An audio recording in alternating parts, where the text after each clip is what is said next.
Hello, this is Psychic Marin, extension 5113 with California Psychics, and I am here with another Q&A for you today from our customer, Elaine. Elaine writes, many years ago, I was working at a psychic convention, and one of the psychics there told me that I am an intuitive.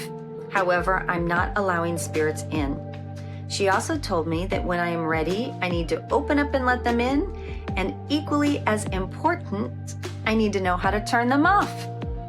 This never went any further as my busy life hurried by, but I feel that the time has come for me to attend to this situation as it has only become more prevalent. Can you please give me advice on how to let spirit in and turn spirit off? Thank you, Elaine, for your question. Absolutely, I would love to help with this, and I could easily talk about this topic for an hour, but for the sake of this video, I'm going to give you a crash course on Spirit Communication 101. Let's start with get a notepad and a writing instrument. You want to set that aside, and then next create your sacred, safe space. This is important because as you leave this realm, you want to have the peace of mind to know that the deeper you go within your being, that you're not going to be interrupted by trickster or undesirable spirits that may encroach upon that boundary of safety. So to create this safe space, you're going to visualize a clockwise direction, a ring of light surrounding you, or you can imagine the white light like an egg encasing you in that protective barrier. Next, you are going to set that intention of who it is you wish to speak with. You don't have to verbally say this out loud. You can do this within your mind's eye, and that you are requesting that this spirit come forward to communicate. Sit in this meditative space of quiet.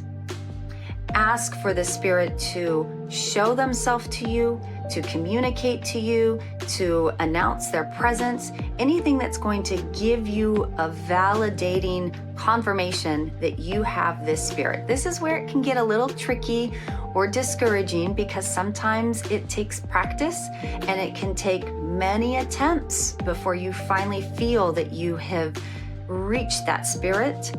But once you have, you can begin a question-answer session. And what's really surprising is when you ask questions and you get answers to these questions that there's no way you would have otherwise known. As you ask those questions, as you interact with the spirit, write down all of these notes, keep a record, and later we can review this and examine in more depth of what this means. But for now, you're in the data information collecting stage. After you feel that the time has passed, that you're ready to leave, thank that spirit for choosing to speak with you and spending time with you. You can also let that spirit know that you will be back if you choose to continue interacting with them more. But most importantly, you just want to thank them and release them by imagining the energy going up and out and above. And then you want to close your sacred space by working in a counterclockwise direction, imagining that the light is now being removed, that barrier is being lifted. And as you complete that circle, I like to imagine almost just a spiral of energy and light that is sent upward, and then concluding with gratitude and thank you. I also, for extra precaution, like to take a bath at the end of every day, and at any time I have done any spirit communication, add a little pinch of sea salt for that deeper cleansing. But in time, you will become an expert in this, and it will be second nature, and you'll get it down pat. Don't get discouraged if it doesn't work the first time. It often takes a couple times and attempts before you feel that deep connection, but once you've discovered it, there's no denying that you are interacting with somebody from the other side.